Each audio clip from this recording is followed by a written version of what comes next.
If we focused on the cost, we would make different financial decisions, don't you think? I do. Okay, so now we have $179,393 in interest that we're going to save this family. And because of that, they can pay off all of their debt, not in 30 years, but in 7.7 years, because we're focusing on how much interest they will not have to pay. And that's totally different ideas of which loan to attack, which month to do it in, which day of the month to do it on. Let me give you a quick example here of what we're talking about. Now, I'm going to go into the program here, starts in December, but I'm going to scroll down here into the current month, February. And the first loan that the program pays off is actually the Visa. Okay. When it pays off the Visa has a $50 minimum payment. But we're taking money out of the savings account. All right.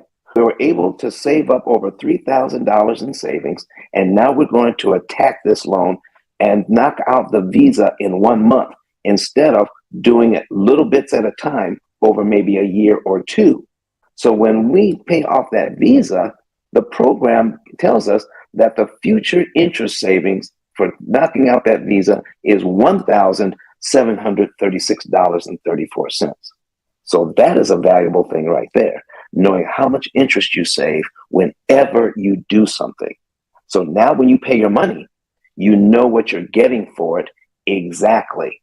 That's what we do there. Now, if we take a look at classic debt snowball theory, I'm putting the accounts on the screen right now. If we look at the classic debt snowball theory, if we pay off the Visa, the next smallest loan would be the car loan, which is $25,000 at 4%, instead of doing anything with the mortgage, which is $200,000 at 6%. Certainly, we can pay off the car loan before the mortgage. So, debt snowball theory says let's focus on the car loan, take that $50.88, add it to the $460.41, and any extra money you may have, and let's focus on paying off this 5-year car note in about 2 years. Okay? Is that how you understand how it works, Lennon? Yes, sir. Okay, so now people will say, I paid off my car note in 2 years instead of 5. I feel really good about that. But now I'm going to switch over here. So what we're going to do is go over here to preferences. All right. And in our program, we have a setting called program focus settings.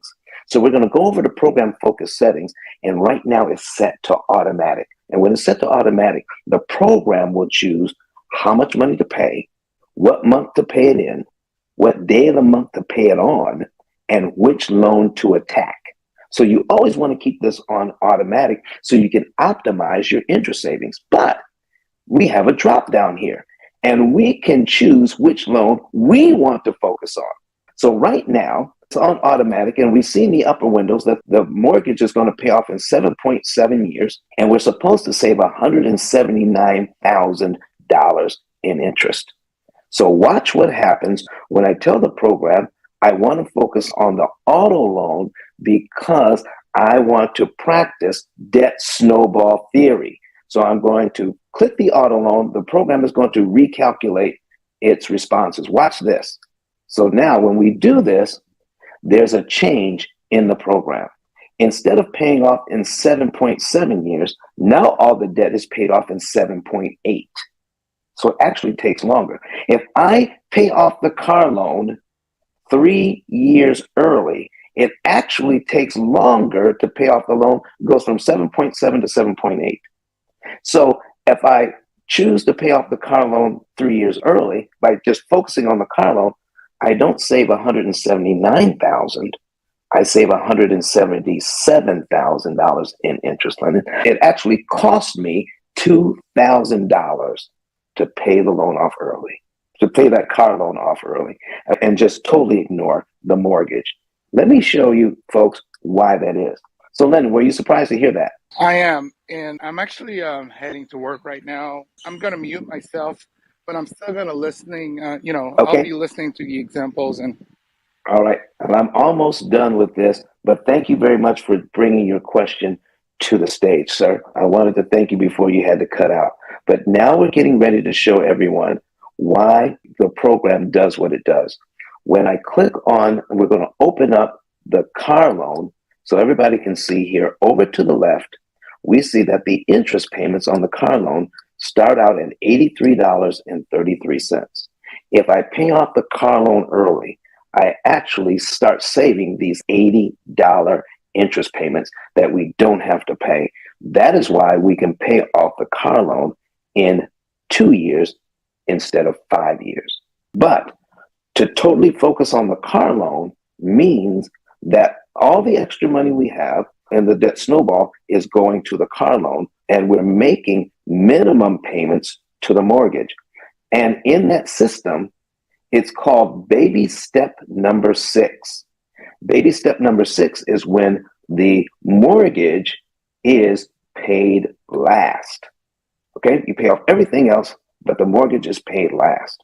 So now when we take a look at this, we're going to go into the mortgage now. While we are eliminating $80 payments on the car loan, we have to ignore the fact that the interest payments on the mortgage start out at $1,000. And then it stays in the $900 range for the next 4 or 5 years. $900 every month in interest.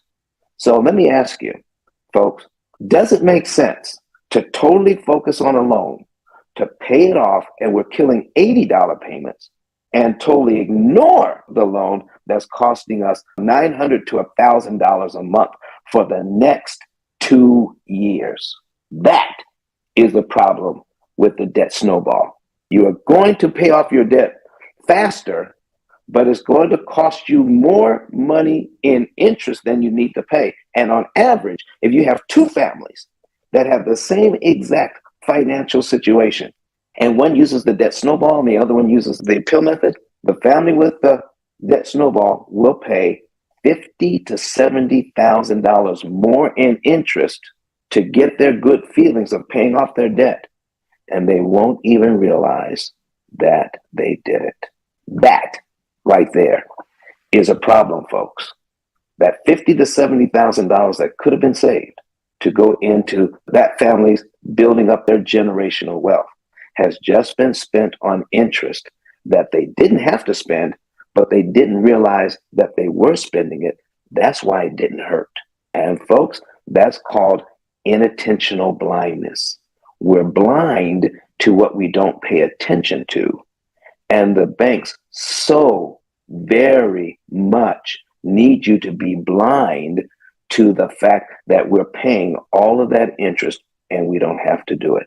Listen, thank you very much, Lennon, for bringing that question to the stage. But Don has some valuable information that can contribute to the quality of a person's life. And it only costs you a few dollars. It's his book. Why not get that? I'm going to go through the P.I.L.L method myself with some of my investment properties. So I'm going to link up with Don, and then I'm going to sit down with him, show him my investment portfolio, and see how I can eliminate interest.